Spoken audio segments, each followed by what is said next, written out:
Welcome back to Hens Sports Night for the third episode of the semester. I'm Gabby Frazier and I'm joined by Kate Zincone. To kick off our show, we're going to discuss March Madness. UConn won the men's NCAA March Madness tournament against San Diego State for the fifth time in their school's history.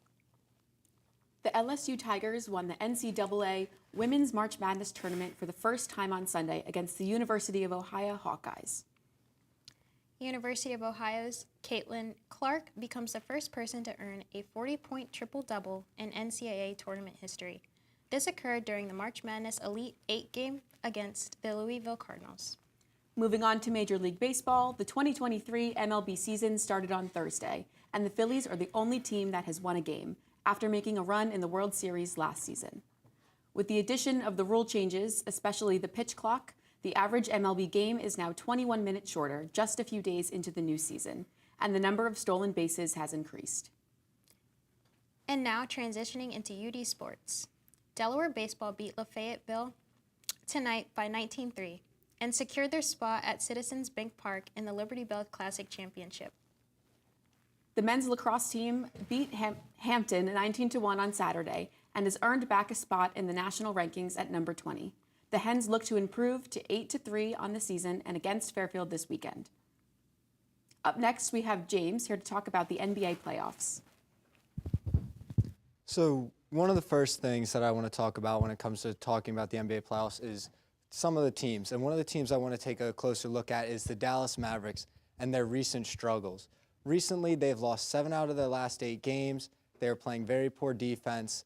And Luka Doncic and Kyrie Irving are not meshing well together like some people thought they would after they made the huge trade at the NBA trade deadline. And some talks are even saying that they might shut down these two star athletes so they can keep their 2023 draft pick and it not go to the New York Knicks because it is top 10 protected. Now let's talk about the New York Knicks. They recently suffered a big loss when losing one of their key players, Julius Randle, to an ankle injury, which will at least sideline him to the end of the regular season and potentially into the playoffs, which is bad news because they need him if they want to make a deep run in the playoffs. They can't rely on just Jalen Brunson and Emmanuel Quickly to be dropping 30, 35 points each. Now to move on to some key matchups that we have that are seeming to maybe line up, maybe not, though. We only have 1 week left in the NBA season. The first one I want to talk about is the Phoenix Suns versus the Los Angeles Clippers. This matchup to me on paper looks like a phenomenal matchup. The Suns, they got Devin Booker and Kevin Durant, and then the Clippers, they have Paul George and Kawhi Leonard, which those two matchups, those type of players going head-to-head is only going to make for must-watch television. The next series is going to be the Kings versus the Warriors. The Kings in the offseason hired one of the Warriors' assistants coaches, Mike Brown, and have not made the playoffs actually since 2006. They're a very young team. Some of their star players would be De'Aaron Fox, and Kevin Huerter is also very good on that team. Against guys like Klay Thompson, Steph Curry, and Draymond Green, who obviously have been on the Warriors for very long and winning those 4 rings. Now let's look at the Eastern Conference, where we have the New York Knicks versus Cavs. This matchup's going to have a lot of offense from your guards because you have Darius Garland and Donovan Mitchell on the Cavs side, and earlier mentioned Jalen Brunson and Emmanuel Quickly on the New York Knicks side. I think this series personally could go 6-7 games if Randall could get healthy. And the last matchup I want to take a closer look at is the Boston Celtics versus potentially one of these two teams. It would be a play-in matchup to determine who would play the Celtics between the Heat or the Hawks. Both of these teams up to this point in the season, the Heat and the Hawks, have underperformed in my opinion. They have very good players. Heat good star players would be Tyler Hero, Jimmy Butler, Bam Adebayo, and for the Hawks you're looking at Trae Young and DeJounte Murray.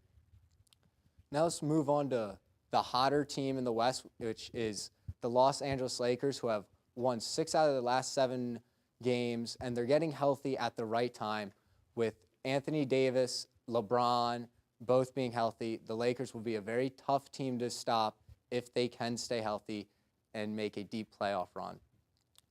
Now to look at probably the top 3 teams in the Eastern Conference, which would be the Boston Celtics, Philadelphia 76ers, who are my favorite team. Let's go Sixers.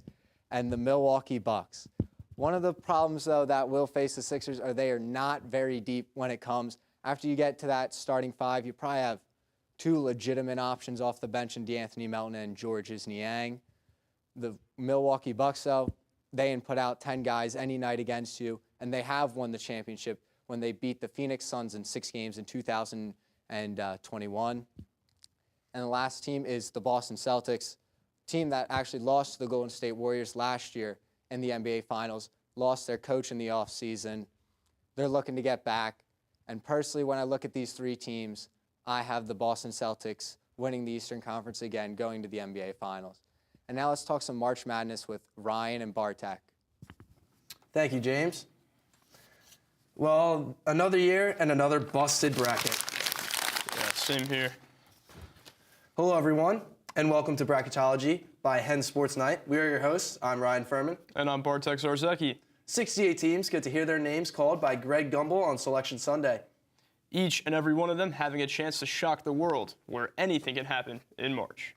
As your host, we will guide you through the entire 2023 men's NCAA basketball tournament. We'll show you the best way to make a bracket, the important stats, facts, records, scores, the underdogs, and more.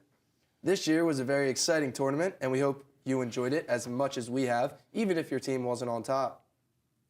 The Final Four is unlike any other experience. I went to one myself back in 2018. It took place in another city in Texas, San Antonio. All right, Ryan, I know a good amount about college basketball, but I still can't even come close to a perfect bracket.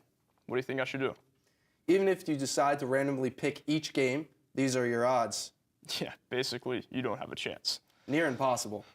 And even if you know a little bit, the odds aren't much better, due to what I believe is the second best part of the tournament, just behind buzzer beaters, are upsets.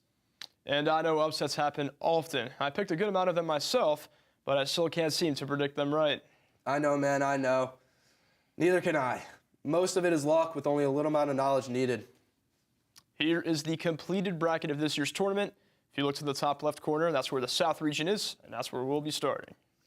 There were two notable upsets starting in the round of 64. Furman upsetting Virginia with just seconds left to go. Virginia's star guard, Kiki Clark, made the biggest basketball mistake of his life, turning the ball over to Furman's Garrett Heen, who passed it to J.P. Pague, who hit the three to win it. Later in the first night of March Madness, another shocker in the South bracket, with 15-seeded Princeton upsetting the number 2 seed, Arizona. The winner of the South bracket and the loser of the national championship game, the San Diego State Aztecs, only 0.38% of brackets even predicted them to get to the national championship.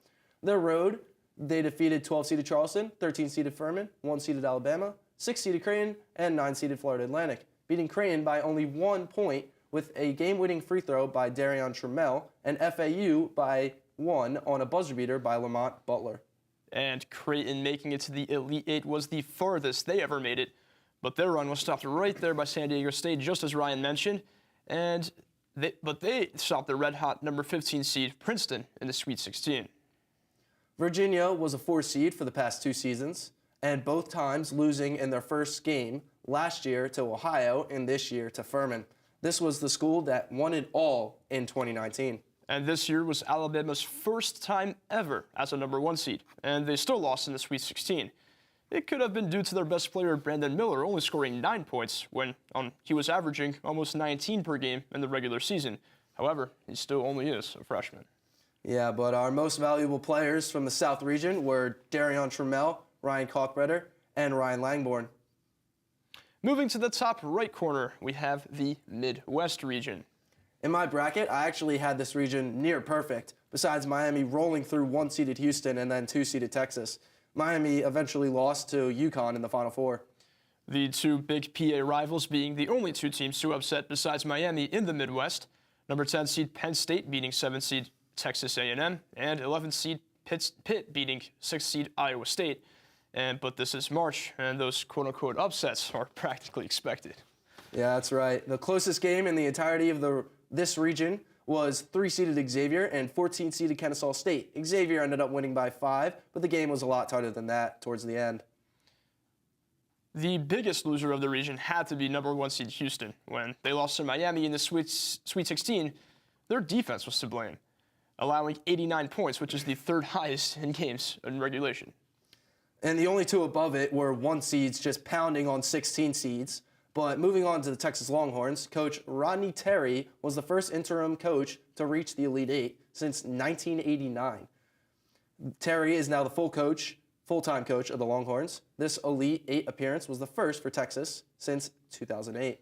The region also saw the Carl Malone Award awarded to Trace Jackson Davis from the 4th-seeded Indiana, who had an early exit in the second round. Our most valuable players were Nigel Pack, Marcus Carr, and Marcus Sasser.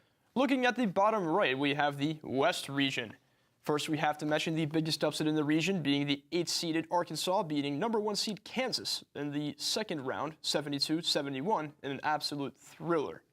However, the best game of the region was Gonzaga versus UCLA. That game never disappoints. In the 2021 Final Four, Gonzaga's Jalen Suggs hit a buzzer beater 3. Similarly, in dramatic fashion, again, this year's UCLA's Amari Bailey drilled a 3 with just 12 seconds left to go, just for Gonzaga's Julian Strother to drill a 3 right back the next possession. The story of this region has to be the UConn Huskies. Before the national championship game, they have won by an average of 20.6 points throughout the tournament. Only 4.31% of all brackets picked UConn to even make it to the championship. The star players were Adama Sanogo, Drew Timme, and Jaime Jaquez. And last but not least, we have the Cinderella region, a.k.a. the East. 2 teams stand out when it comes to this side of the bracket. 16-seeded Fairleigh Dickinson and 9-seeded Florida Atlantic. FDU had a playing game team as well, and a 16 seed was the smallest overall team in the entire tournament. Went on to defeat one of the biggest monsters of the tournament, the Purdue Boilermakers. Purdue had the tallest player in the entire tournament, standing at 7'4", Zach Edey. He was also the Naismith Player of the Year. FDU was only the second 16 seed ever to beat a 1 seed. Purdue is the first team to lose to a team seeded 13 or less in 3 straight tournaments. Yikes. And FAU, who knocked out Fairleigh Dickinson after their historical win, ended up going all the way to the Final Four. Only 1.27% of all brackets picked the Owls to the Final Four, and rightfully so, as Florida Atlantic had not won a single tournament game before. They also only had 1 tournament appearance before in history in 2002, then being a 15 seed, losing in the first round. Florida Atlantic this year barely made it out of the first round, but because of Nick Boyd's buzzer beater against Memphis, who beat the then best team in the country, Houston, in the AAC championship by 10 points. Florida Atlantic also beat the very tough teams in FDU, Tennessee, and Kansas State. Florida Atlantic was a split second away from heading to the national championship game. However, San Diego State and Lamont Butler thought otherwise. Kansas State versus Michigan State in the Sweet 16 was a double overtime thriller, which I believe was the best game in the entire tournament. Kansas State won 98-93. In that game, Marquise Noel broke the all-time assist record in a single March Madness game. He had 19. He also had 20 points to go along with it. His co-star, Keontae Johnson, had 22 points himself. The Wildcats head coach, Jerome Tang, won Naismith Coach of the Year. And you can't forget that very strong number 2 seed Marquette got upset by Michigan State the game beforehand. The Golden Eagles are led by head coach Shaka Smart, and he was voted Men's AP Coach of the Year as well. So this bracket was loaded with coaching talent. The top players of the East were John L. Davis, Marquise Noel, and Tyson Walker. And here are some other facts we think are cool, important, and about this year's tournament before we get to that championship game last night. From 1980 to 2019, there wasn't a tournament without UNC, Duke, Kentucky, and Kansas in the Sweet 16. However, in 2021 through 2023, 2 of those tournaments didn't have either of any of these blue blood schools. And as most people know, this was shockingly the first ever tournament where the Elite Eight did not have a number 1 seed. For the Final Four, this is the second highest total seeding ever, showing how crazy this year of March was. San Diego State, a 5 seed, UConn, a 4 seed, Miami, a 5 seed, and FAU, a 9 seed, for a total of 23. To compare, last year was only 12. Only 6 brackets predicted a perfect Final Four. Okay, so after approximately 3 weeks, we made it to last night, the final. San Diego State ended their Cinderella underdog run by losing to their rivals from almost 3,000 miles away, the UConn Huskies, 76-59. UConn came out of the gates flying and dominating both sides of the ball. Everything was going in their favor, but San Diego State, on the other hand, weren't so lucky. However, they did find a little energy and chemistry in the second half due to a kickstart, a little comeback. It didn't look or feel like a national championship game until about the second half when they got kind of close, cutting the game down to 6 with just over 7 minutes left to go. And to end on a little sad note, my friends, this was Jim Nance's final March Madness game. Did you get a little emotional there, Ryan, after that? Of course I did. I've been watching March Madness ever since I can remember. My dad even took me out of school on the first day of the tournament to go to Champs, now turned into a Chickies and Pete's, to watch the games. To end it like all March Madnesses do, here is the end of One Shining Moment. And the Huskies have their dreams come true.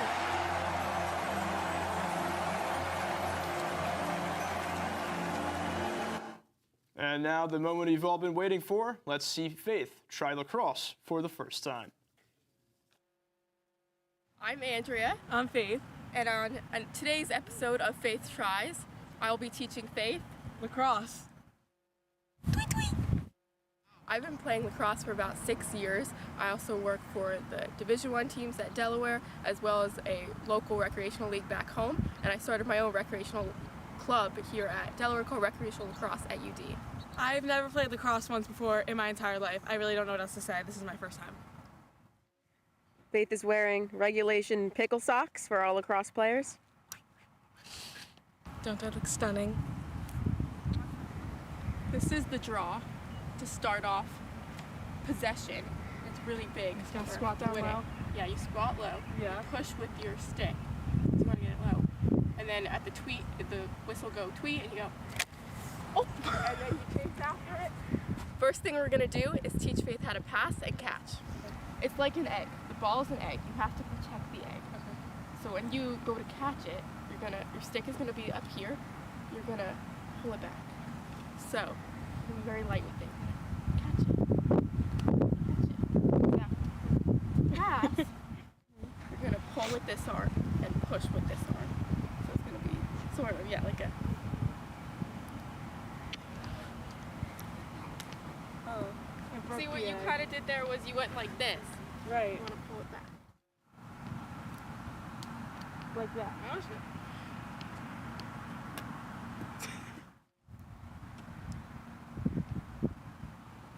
Yay!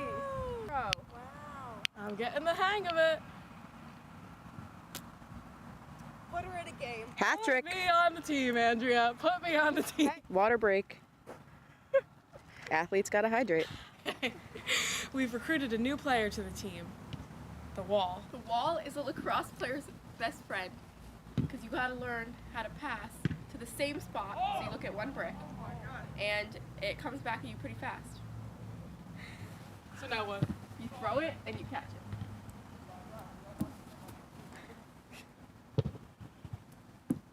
That was not the brick.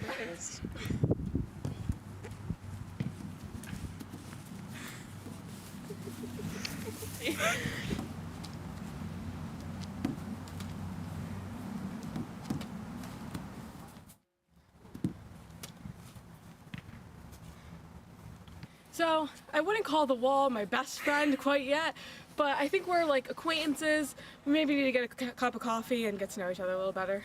But yeah, we're getting to know each other. Next up, ground balls. A ground ball is when you pick the ball up off the ground, like this. So they call it butt to butt. This is the butt of your stick. You put it near your butt, you get low. Kind of your foot like next to the ball. And scoop, there you go.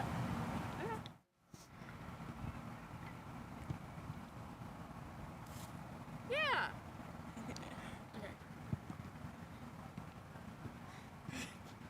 You're getting it. Because people can also check it.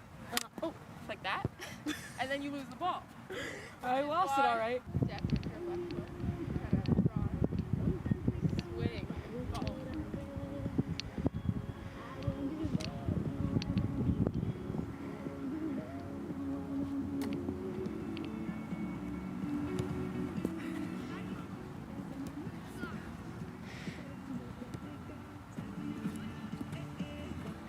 Yay! A goal's a goal. This is called the Twizzler. You kind of pull your shoulder down, protect your stick, and twist it down. That was pretty good. Between the legs. It's not gonna happen. Last one is really good if maybe you have a defender in front of you. So why not put the ball behind you? So it's called behind the back. And you kind of like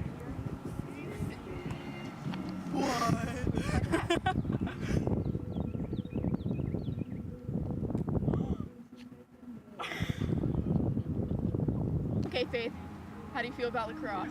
Well, I think it took me a while to get it at first, but ultimately I think I became a lacrosse superstar. Andrea's going to recruit me to her team. They're playing firework because I'm a firework. You're a star. I'm a star. And next time she's going to bring me Twizzlers. So I'm all in to play again. Yay! What it do is Kevin Tony bringing the hot takes to you. We are back after spring break, and there's a lot of things we didn't even get to talk about. I want to start off with March Madness, but not the one that we already spoke about earlier in the show. The women's edition. Angel Reese versus Caitlin Clark in the final. How you feel about the result with LSU taking the chip? I ain't gonna lie. I did want Iowa to win because I am a Big Ten type of, you feel me? Yeah. But you know, that was it was a decent game. It actually was a great game. I'm gonna be honest, it was a great game until the end. Then they started getting it was. Yeah, you know why I'm looking at you for picking Iowa over LSU, you know. Why is that? Angel Reese was walking around ring season. You knew what she was doing. I'm gonna give her props, you feel me? You know how stacked that LSU team is? Their role players really came to play in that game, and that 7 for 7 in the first half is crazy. That wasn't what happened with Iowa, and it ended up falling. Yeah. But the Women's March Madness was so entertaining, and shout out to all those women who did well. For real. And so let's move on to the NBA, because the regular season is ending very soon. And the Western Conference has this large dilemma going on from 4th to 8th seed. So the 5 seed is... What you got? Who is it? The Los Angeles Clippers. Okay. Then we have, following them, the Golden State Warriors. You mean Steph Curry? Steph Curry, the Los Angeles Lakers, and the New Orleans Pelicans. The only difference between them is half a game. With the last week of the season upon us, rank those teams for me, Tony. I got you, bro. You know that. Let me see. I got the 5th seed. I'm have to say the Golden State Warriors. You know, Stephon, Wardell. I feel like Steph, he's going to get heated, bro. Like, Steph been going off. Clay been getting a little crazy, too. You got a new fade, got a new haircut. But you know who also been snapping? Dante DiVincenzo. I don't want to hear nothing about that Delaware dude. He's from Delaware. Stop it. He's from here. Stop it. He's from here, Don't claim him. And then number 6, the Lake Show. Okay, the Lakers, bro. I'm telling you, I believe in the Lakers. I'm telling you, bro. I agree with that one. When healthy, they're a bad team, bro. It's going to be a bad team. Number 7, the Clippers. You know, injuries. They have the 2 most injury-prone players of all time. I definitely Kawhi do Leonard understand and PG. That. And PG and then they just got Russell hurt. Westbrook. So I feel like Westbrook has earned his name back, but he ain't 36 OKC. to 4. He ain't OKC. He ain't OKC Russ. And then last seed, you know, the Pelicans. Who really cares about them? Yeah, Zion in and out lineup. I'd rather see the Charlotte Bobcats play, bro. Oh nah, don't do that. Don't do that, Tone. That one step too far. That one step too far. Nah, for real, bro. All right, but we have one last thing that happened over the break. What that else? actually happened over the past weekend. If March for Madness? all the guys who liked to watch wrestling when they was a kid, to see The Rock and Stone Cold, Triple H and the Heartbreak Kid, Shawn Michaels. Stop, bro. We talk about WrestleMania, Get me hype, bro. baby. You get me hype, bro. You get me hype, bro. You gotta stop, bro. You gotta stop. So, Tone, give me your highlight and your lowlights from WrestleMania 39. The highlight of my night, Snoop D-O-double-G, bro. I'm not gonna lie. My Lord. The fact that that is possibly the most hilarious moment I've ever seen in my life. Shane McMahon thought he still had it. To And his then squad. his knee, boom, Gave gone. out. But you know who finished the match? Snoop Dogg. I feel like Snoop Dogg do this though. Like Snoop Dogg is really him, bro. You saw the lean on the rope? Yeah. So I don't know, but that was one of the funniest parts. Facts, but bro. let's move on to what was your low light, bro? What was your low light, bro? Do they need to give you a camera for your low light, bro? Yes, I do. You know, my low light, I really missed this wrestler. Missed him in a WrestleMania, actually, bro. Damn. He went undefeated at one point. Word. So, like... He is from Death Valley. The Undertaker. Yo, Tom. You know, suffering that first loss to Brock Lesnar, I knew his career was coming to an end. That was damn near 10 years ago, Tom. I know, bro.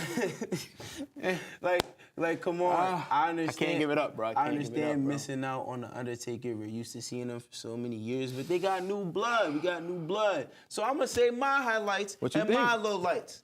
My highlight was, you know, I'm not gonna lie, I'm gonna have to agree with you, bro. Could you guys imagine returning and coming back to the company you've worked for 20, 30 years? And the first movement you make, you blow out your knee. Bro, you think? As much as I don't want to laugh at someone getting injured, we prayers out to him, but like, come on now. But it's like and then Snoop Dogg came back. He said, came back. Lean back. Lean back. You know, that was Snoop Dogg and Snoop Lion up there. That was it. We did a great job on that. But the low light. What's your low light? I don't like how that main event ended, dog. I was so hyped to see Cody Rhodes to win that match. Facts. And he wasn't able to get it done. It felt like there's so many moments where he could have won that match. And, you know, Roman Reigns just keep cheating and cheating and cheating and cheating. Well, you know what also we missed? John Cena losing to one finisher is crazy, bro. I mean, John Cena at that grown age, you see how he's balding? I'm saying, the bald bro. spot is strong. Yeah, he don't got them superpowers no more. John Cena's not him. That's really all we had to talk about today. We thank y'all for tuning back in with us, and we're gonna move on to Olivia with Baseball 101. Major League Baseball's opening day was last Thursday on March 30th. And if you're anything like me, you are completely lost. So I did some research so that you don't have to. My name's Olivia, and welcome to Sports 101 Baseball Edition.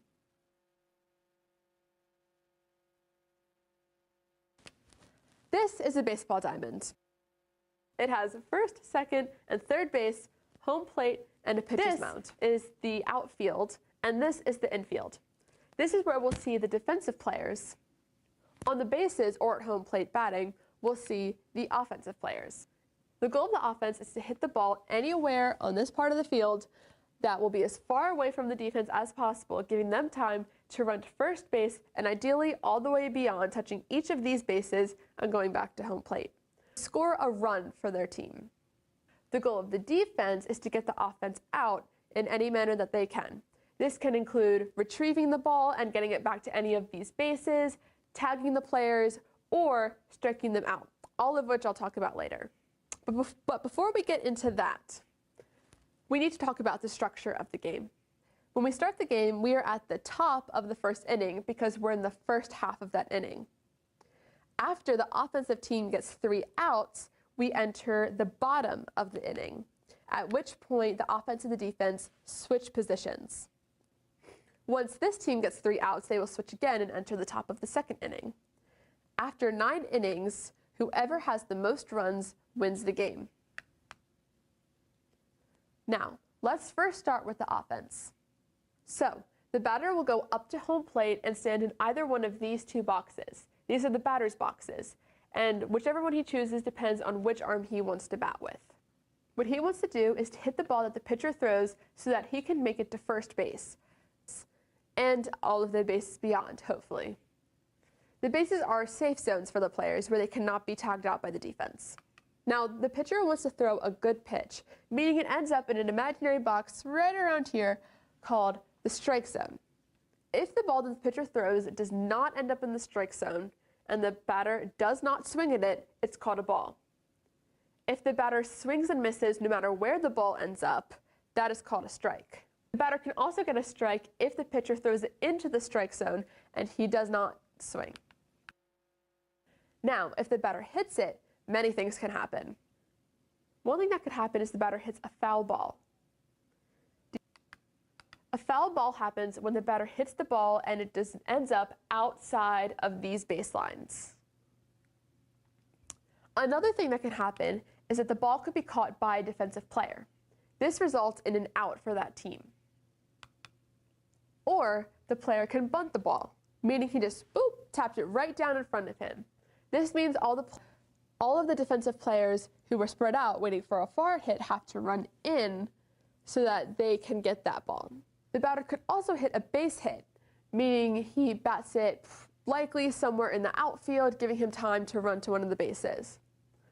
Or if the batter hits it over the back wall in between two yellow poles, called the foul poles because they're in line with the baselines, that is an automatic home run, and he can run all three bases and back to home plate, scoring a run for his team without being tagged out. So, what is the defensive team doing during all this time? Well, I talked about the pitcher already. He wants to throw the ball to the catcher in a manner that tries to strike out the batter. If the pitcher is unsuccessful and the ball is hit, the ball will be retrieved by defensive players who will try to get the offense out.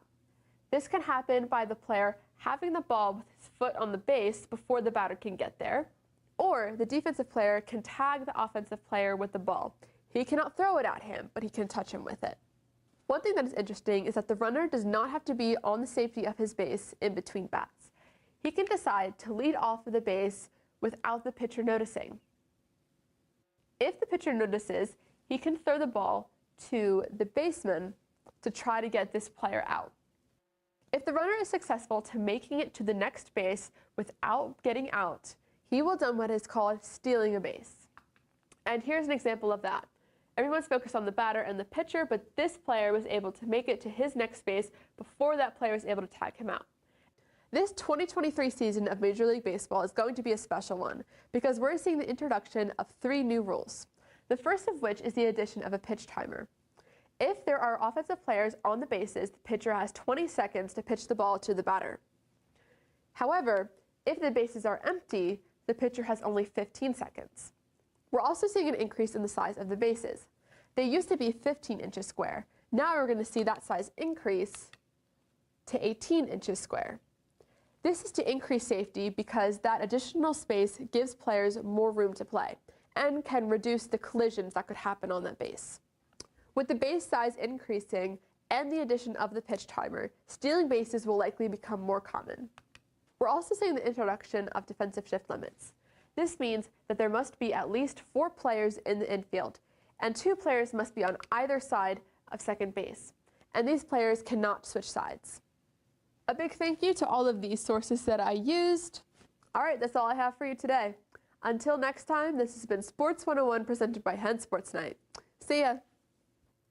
What great insight, Olivia. Thank you so much for that Sports 101. My name is Tyler Jacobson, recapping tonight's episode. Tonight we discussed the NBA playoffs, learned a little bit about March Madness, talked a little bit about wrestling, or a lot of it on Hot Takes. Thanks, Tony and Kevin, for that. I just want to remind you guys, our next episode will be April 18th. Make sure to tune in for that for some great sports insight. Thanks for watching. Make sure to leave a comment down below and subscribe. Thanks, guys.